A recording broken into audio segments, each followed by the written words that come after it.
Alors pour cette deuxième partie, dans cette belle journée de printemps, on a décidé avec Emmanuel d'élargir un petit peu nos propos sur les fleurs de bac. Alors en élargissant ces propos, on s'aperçoit que les fleurs de bac sont utiles certes pour l'homme, pour les animaux, comme on a vu tout à l'heure. On a parlé un petit peu du végétal, mais on va peut-être pouvoir en parler un peu plus. Et ces fleurs de bac sont utiles également pour bien d'autres champs d'application, je dirais. Et moi, j'ai découvert à travers toi, notamment par les jardins de Pérélandra, c'est bien ça, qu'il y a un champ d'action insoupçonné avec ces fleurs de bac, notamment des actions sur le sol, sur la terre, sur l'eau, sur l'air et sur aussi des choses un petit peu plus, je dirais, peut-être subtiles, c'est-à-dire aussi sur des projets qu'on peut avoir. Et tout ça, j'aimerais qu'on en parle avec toi, si tu veux bien. Peut-être qu'on pourrait commencer à parler de l'utilisation qu'on peut faire des fleurs de bac sur la terre, sur le sol, et peut-être des utilisations possibles qu'il y a pour éventuellement l'agriculture, ou en tout cas l'utilisation de la terre à des fins alimentaires. Oui, non, mais voilà, tu abordes un sujet qui m'est cher, qui est justement la défense du vivant et renforcer le vivant dans son essence même. Et tu vois, là, ce que l'on abordait avec Édouard Bach, faut pas oublier qu'à l'origine, il était microbiologiste, Mhm. chirurgien, Mhm. et, euh, et homéopathe, effectivement. Et l'homéopathie, tu connais ses remèdes, l'homéopathie va utiliser beaucoup d'essences naturelles et très souvent dans les remèdes, des plantes qui sont pour le vivant toxiques. Hein. Donc on va essayer d'utiliser cette dimension entre guillemets négative pour ramener du positif. Et tout est une histoire de terrain en fait. Hein. Et toi qui es naturopathe, je crois que tu ne vas pas me démentir là-dessus. Mhm. Et je pense que c'est important de rappeler cela. Et pour ramener un équilibre, il faut ramener de la force, et de Mhm. la force au vivant. Mhm. Et Bach avait compris cela avec le microbiote intestinal. Tu te rends compte, ça fait un siècle maintenant. On a l'impression que c'est une découverte aujourd'hui, que les scientifiques commencent à s'orienter aujourd'hui vers un rééquilibrage du microbiote intestinal. Et en définitive, Bach l'avait compris déjà à l'époque. Et il savait qu'un microbiote mal équilibré, les problèmes digestifs, pouvaient avoir un impact en tout cas sur le plan émotionnel. Donc en travaillant avec ce milieu, avec le milieu bactérien, il avait compris que tout était une question d'équilibre et qu'il ne cherchait pas à soigner le symptôme, mais plutôt à connaître le terrain. Et ces nosodes, qu'on appelle nosodes à l'époque, c'était effectivement ce qu'on appelle des vaccins intestinaux. Ils étaient au nombre de 7. 7 pourquoi? Parce que il avait déjà classé le niveau émotionnel chez l'être humain en 7 catégories. Et il considérait que au niveau de ces patients, en faisant l'observation de leur matière fécale, qu'une certaine dominance de bactéries pouvait, lorsqu'elles prenaient trop de place, avoir une incidence sur l'aspect émotionnel. Et il touchait du doigt finalement l'aspect de la vie qui nous est précieux, c'est-à-dire les bactéries, ce monde invisible, ce monde que nous ne voyons pas. Et qui, pour le coup, il ne faut pas oublier que ce sont nos ancêtres, et nos ancêtres qui nous permettent de vivre aujourd'hui. Puisque, comme tu le sais, hein, les premiers êtres sur Terre, les premiers êtres vivants, étaient des cyanobactéries. Alors donc là, effectivement, en naturo, on parle de ce terrain humain, ce terrain fertile ou pas, sain ou pas, et on peut faire le parallèle avec le sol, avec le terrain sur lequel Tout à vont fait. pousser l'alimentation. Et donc, effectivement, les fleurs de bac ont aussi une action, alors très subtile, mais qui peuvent avoir une action sur le terrain. Et moi, ça, je l'ai découvert aussi un peu grâce à toi et par les ouvrages de Bach, ça c'est merveilleux. Et alors quelles peuvent être effectivement les solutions sur le sol et sur le terrain? Tu parles de ce microbiote intestinal et le microbiote du sol, on peut faire des parallèles aussi. Et donc comment est-ce que les fleurs de Bach peuvent avoir une action sur le microbiote ou sur les micro-organismes ou sur la qualité du sol sur lequel va pousser notre alimentation? Bah, écoute, tu as déjà fait effectivement toi aussi j'imagine du potager, tu as déjà travaillé Évidemment. la terre, Oui. travaillé le jardin puisque tu aimes les plantes Oui. comme moi et que tu aimes aussi le vivant et la vie dans sa globalité. Euh, Encore une fois, c'est toujours, j'y reviens toujours, à une question d'équilibre. Et pour te donner et être dans ma continuité, je viendrai progressivement aux élixirs floraux, mais avec Bach en tant qu'homéopathe, euh, il y a un nosode qui n'est pas un nosode intestinal pour le coup, mais un nosode qui s'appelle psorinum. Psorinum qui est en lien avec une diathèse homéopathique qu'on Oui. appelle l'absor. Oui, tout à fait. Et l'absor, c'est vraiment une diathèse globale du vivant. Et psorinum, en fait, a été conçu, c'est des petites doses de globules, en fait, hein, a été conçu avec l'exudat de la gale. La gale, comme tu le connais, c'est un parasite qui va creuser des galeries souterraines sous l'épiderme. Et psorinum va essentiellement travailler sur des problèmes eczémateux, des problèmes de psoriasis. D'ailleurs, le psoriasis vient au niveau de l'étymologie du mot de l'absor. Et donc du coup, en utilisant ce nosode, on renforce le terrain. Et moi, j'ai fait l'expérience très très forte avec psorinum dans mon jardin, avec la pyrale du buis. Ah oui, ça c'est intéressant La parce fameuse que pyrale, voilà. elle est très très répandue et ça décime les buis en quelques heures. Et il n'y a pas justement, en tout cas de choses connues en traitement ou même traitement naturel qui marchent très très peu. C'est ça. Et en fait, l'erreur, elle est, on va essayer d'éradiquer Tout à fait. l'ennemi. C'est ça. Éradiquer l'ennemi. Donc on va essayer par tous les moyens de détruire la pyrale. Alors qu'en fait, il faut raisonner Évidemment. de façon inverse. Il faut essayer de renforcer la victime. Tout à fait, pour En qu'elle ne soit renforçant- pas attaquable Et qu'elle soit autonome. et qu'elle soit autonome. Qu'elle soit autonome dans sa façon de se De se défendre. défendre. Donc psorinum en fait a cette vertu, c'est-à-dire de ramener du vivant là où ça s'est éteint, là où le vivant s'est éteint. Et il suffit de prendre, donc lorsqu'il y a effectivement un buis qui est envahi, une dose de psorinum pour 13 litres d'eau dans un arrosoir. En général, les arrosoirs de jardin comme celui-ci font 13 litres. On met donc une dose en dilution 12 CH. Alors c'est pas très commun 12 CH parce que finalement 12 CH, on est entre le physique C'est ça. et l'émotionnel. Tu vois, entre, quand on connaît bien l'homéopathie, on est entre le 15 et le 9. Voilà. Donc c'est vraiment à la frontière. Donc 12 CH, une dose que tu mets dans un arrosoir d'eau. Après, effectivement, si vous n'arrivez pas à avoir du 12, tu prends du 30. Du 30, c'est toujours mieux que le 15 puisqu'on est sur une dimension plus élevée. Et on arrose effectivement le buis, mais pas les branches et les feuilles. On arrose le pied. Le pied. Parce que l'énergie, elle vient de là. Pour que l'énergie monte jusqu'aux branches et aux feuilles, il faut arroser le pied. Donc on arrose le pied une seule fois. Et on attend 15 jours. Tu te rends compte? L'économie que tu fais, Ouais, c'est énorme. tu attends 15 jours et tu vois ce qui se passe. Et moi j'ai vu, parce que j'ai vécu cette expérience, que les pyrales, en fin de compte, changeaient de chemin. D'accord. Elles n'étaient pas tuées, Oui. elles étaient allaient- juste elles allaient dérangées ailleurs. parce que le Ok. buis avait développé Tout à fait. sur le plan moléculaire, c'était sa stratégie de défense en fait, comme le fait la plupart des arbres ou dans la nature, c'est leur stratégie pour ne pas se faire dévorer. Donc de développer un suc dans leurs feuilles qui soit désagréable Tout à fait. pour l'ennemi, en l'occurrence ici la pyrale, et la pyrale allait voir ailleurs. Et voilà l'exemple Magnifique même. expérimentation Voilà. et l'exemple même Voilà. des Voilà. possibilités. Et ça nous amène progressivement aux élixirs floraux. Ok. Parce que l'exudat de la gale, effectivement, là on parle d'un animal qu'on va tuer. Bach n'était pas trop pour. D'ailleurs, c'est pour ça qu'il a abandonné les nosodes et s'est orienté vers les élixirs floraux dans la nature, parce que sa sensibilité et son éthique lui disaient qu'il lui était intolérable de tuer du vivant.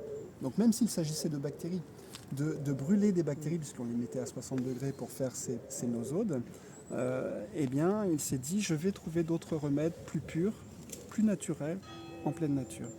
Et effectivement, en s'orientant vers les fleurs de Bach comme on les connaît aujourd'hui, il sait et il a compris qu'en travaillant sur le plan, sur le corps émotionnel de l'être vivant, on renforce son terrain.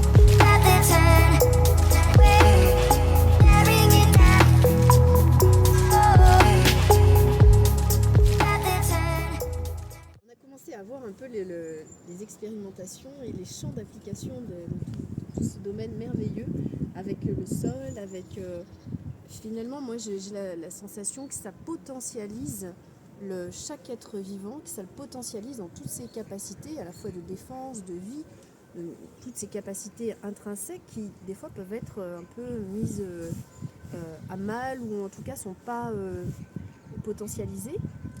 Et avec donc on voit ces champs d'expérimentation sur le sol, sur l'humain et tout. Et moi j'aimerais en savoir un petit peu plus sur les champs d'expérimentation qu'on peut avoir sur l'eau. Mais écoute, l'eau, et là tu l'as dit très justement, la potentialité, se révéler, pour moi c'est des termes très forts parce que c'est vraiment comme ça que se définissent les fleurs de bac. C'est-à-dire que les fleurs de bac ont cette vertu, c'est-à-dire de vraiment permettre aux vivants, à tout être, de se révéler. Tu vois, on donnait l'exemple du buis tout à l'heure. Il s'est révélé en retrouvant sa souveraineté. Exactement. En retrouvant sa souveraineté, sans se laisser envahir, mais il ne tue pas l'ennemi. Il retrouve sa juste place, en fait. Il retrouve sa juste place en disant non, je ne suis pas là pour me laisser dévorer.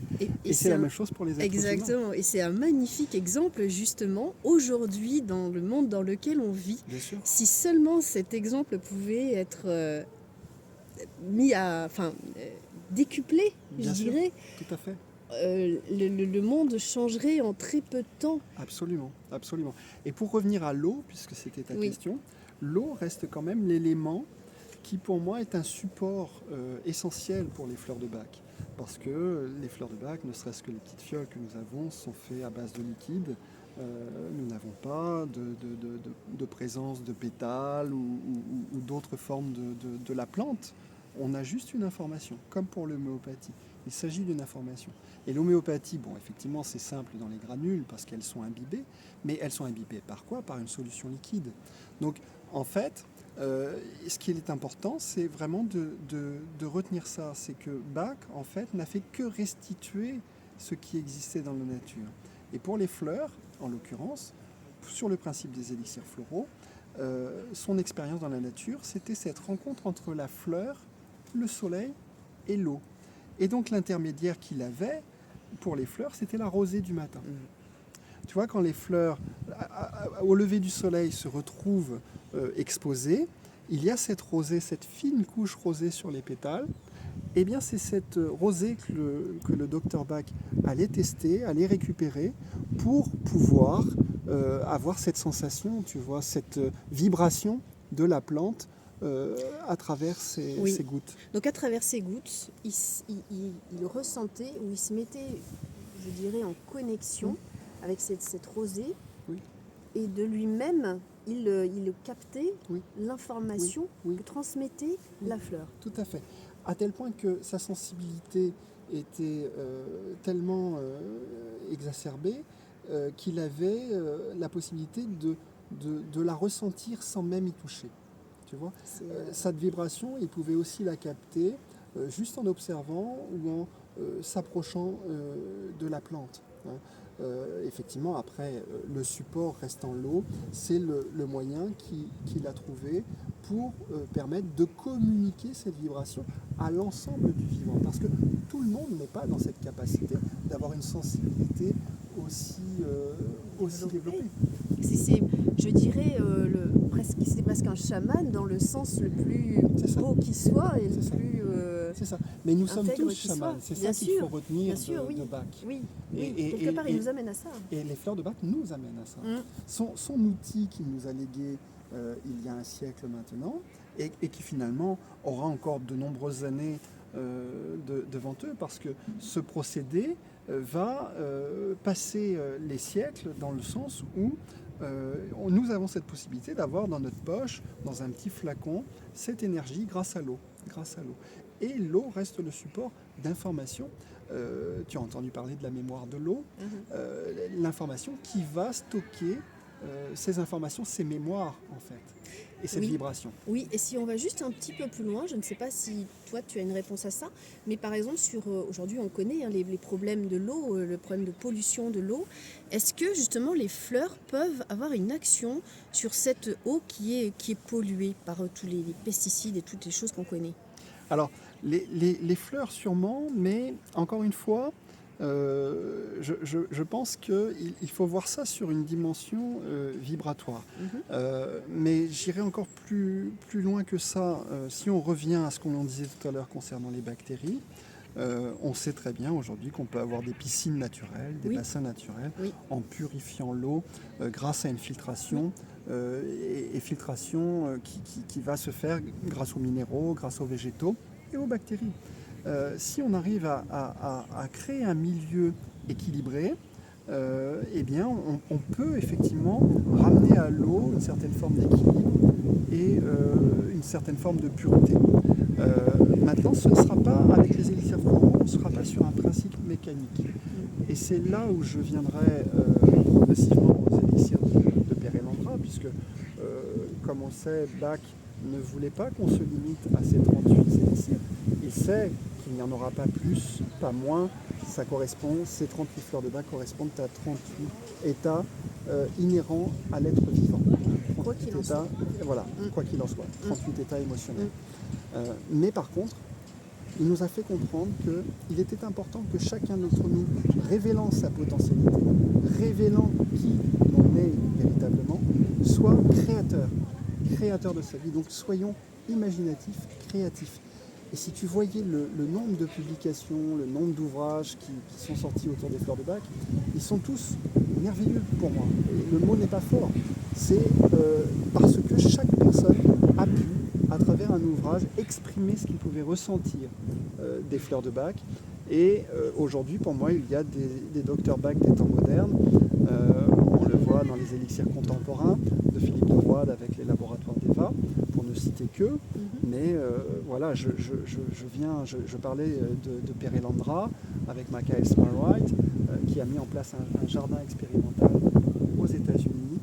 Et pour moi, c'est une belle révélation aussi.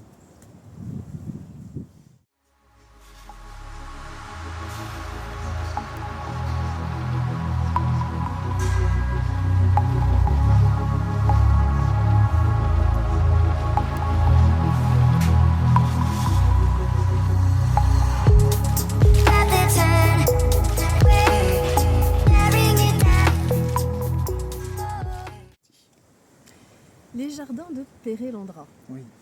Moi, depuis le temps que tu m'en parles, déjà ça donne envie d'y aller. Je ne sais pas si toi tu les as déjà visités. Non, parce que c'est aux États-Unis. Ouais, c'est ça ? et ils sont plus ouverts au public. Ah maintenant. d'accord, oui c'est vrai. Ils l'ont J'avais été. vu ça. Michael Smartwright avait fait des portes ouvertes, mais après elle était dépassée parce que effectivement la notoriété étant, beaucoup de gens avaient ce besoin de se réunir là-bas parce que ça parlait à beaucoup. Et en fait le principe des jardins de Perelandra, il est très simple, c'était de créer un microcosmos dans un cosmos, tu vois, un peu plus large, et d'essayer d'avoir un lieu sur la planète, si on peut dire ça comme ça, préservé. C'est-à-dire de vraiment être en lien avec les éléments de la nature. Cette dimension-là, elle est très importante à retenir. C'est que nous sommes, nous, êtres humains, partie intégrante de la nature, mais nous ne sommes pas des dieux. Et il faut qu'on arrête de penser que nous sommes l'espèce suprême qui est au-dessus de tout. Nous ne sommes pas des dieux dans le sens égotique du terme, bien évidemment. C'est ça. Et donc, pour le coup, Michael, avec cette expérience, nous a ramené à cela. Elle a écrit un ouvrage qui est très important. Alors, Michael Smartwright, il faut savoir aujourd'hui qu'elle doit avoir plus de 80 ans. Je ne veux pas dire de bêtises, mais voilà, c'est une personne qui avait commencé à créer son jardin dans les années 70-80. Et ce jardin, en fin de compte, était une expérience. C'était vraiment quelque chose d'expérimental pour essayer de retrouver ce lien perdu d'une certaine manière. Ce n'était pas quelque chose de nouveau. Des êtres humains sur Terre, qu'on appelle tout simplement des chamans, faisaient ce travail. Ou des chamans qui existeraient encore font encore ce travail, c'est-à-dire d'être en lien avec cette dimension de l'invisible, cette dimension de la nature que l'on ne voit pas. Et pour le coup, il y avait vraiment cette idée de vouloir se reconnecter à cette essence-là. Donc ça demandait un travail de co-réalisation. C'est-à-dire, il y avait vraiment quelque chose qui était du genre, je fais un pacte avec la nature pour travailler avec elle, pour travailler avec cette dimension que je ne vois pas. Parce que je ne suis pas seul décideur. Je dois poser la question à la nature si ce que je fais est juste ou non. Oui. Et alors, l'idée du lien avec le Dr Bach ou avec les fleurs, donc comment ça se passe? Parce qu'on sait que les fleurs de Bach, donc elles sont plutôt récoltées en Angleterre. Hein. Alors, c'est pas des récoltes. Hein. Pas récoltes, oui, c'est pas des récoltes, prélevées. Ouais. Pardon. Pas seulement en Angleterre, parce que tu retrouves ces fleurs-là. En fait, ce que Bach voulait, c'était que ce soit des plantes que l'on trouve partout, que l'on puisse trouver partout. Voilà, qu'on puisse trouver partout. Oui, c'est vrai. Tout à fait. Et donc, il y a ces fleurs-là aux États-Unis aussi, plus d'autres qui ont été... C'est ça. Alors, essentiellement les fleurs du jardin de Macaël, donc ce fameux jardin qu'elle a nommé le jardin de Perelandra, qui a été fait en réalisation avec ces dimensions de la nature que nous ne voyons pas. J'expliquais aussi il n'y a pas très longtemps, on parle d'animisme, et l'animisme, comme tu le sais, c'est un peu galvaudé maintenant, et puis on a tendance à dire que ça appartient à une autre époque. On pense que des êtres humains étaient un petit peu illuminés en parlant aux arbres, en parlant à la rivière, en parlant aux brins d'herbe. Mais pour moi, je pense que si on revient à cette dimension du sacré du vivant, du respect du vivant, j'ai ce sentiment, alors c'est peut-être un peu idéaliste que ce que ma pensée, mais en même temps, j'ai quand même l'impression que si une grande majorité des êtres humains étaient animistes, c'est-à-dire dans ce respect de l'eau, respect de la rivière, respect de l'arbre, en lui donnant une personnification, en personnifiant ces dimensions de la nature, eh bien, on retrouverait finalement cette connexion. On retrouverait cette connexion avec l'arbre. On ne chercherait plus à abattre un arbre en se disant ce n'est qu'une ressource. Exactement. Ce n'est qu'une ressource. Tout autant qu'un animal qui est vu comme une ressource. Absolument, comme une ressource alimentaire. Voilà. Donc, pour moi, en travaillant là-dessus, et c'est un peu ce vers quoi nous mènent les élixirs floraux finalement, que ce soit Bach ou que ce soit Macaël Smallride, qui pour moi fait partie des enfants de Bach. Elle est venue à cela, pourquoi? Parce que Bach reste quand même la référence, mais elle a été dans la dimension de ce que Bach souhaitait, c'est-à-dire être créatrice de ce qu'elle avait à apporter ici pour nous, êtres humains. Quand Macaël quittera ce monde, je pense que comme le docteur Bach, elle aura légué au monde son expérience de son jardin.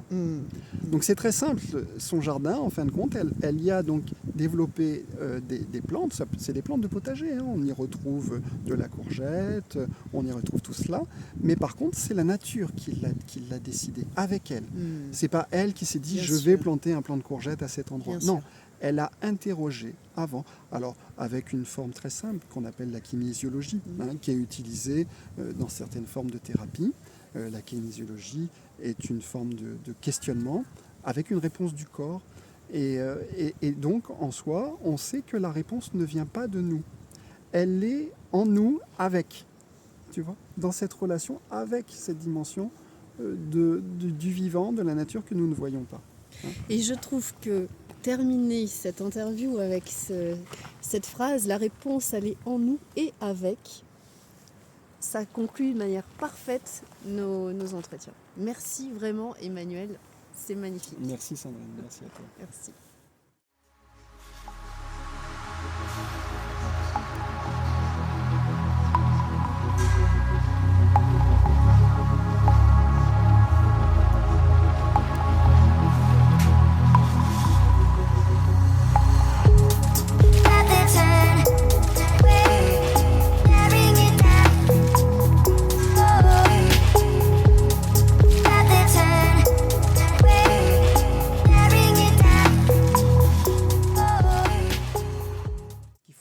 De tout cela, c'est que la réponse est en nous et avec cette dimension de la nature, de l'invisible. Et avec chaque être vivant qu'il bouge ou qu'il ne bouge pas, comme on peut le voir de manière un petit peu primaire, je dirais.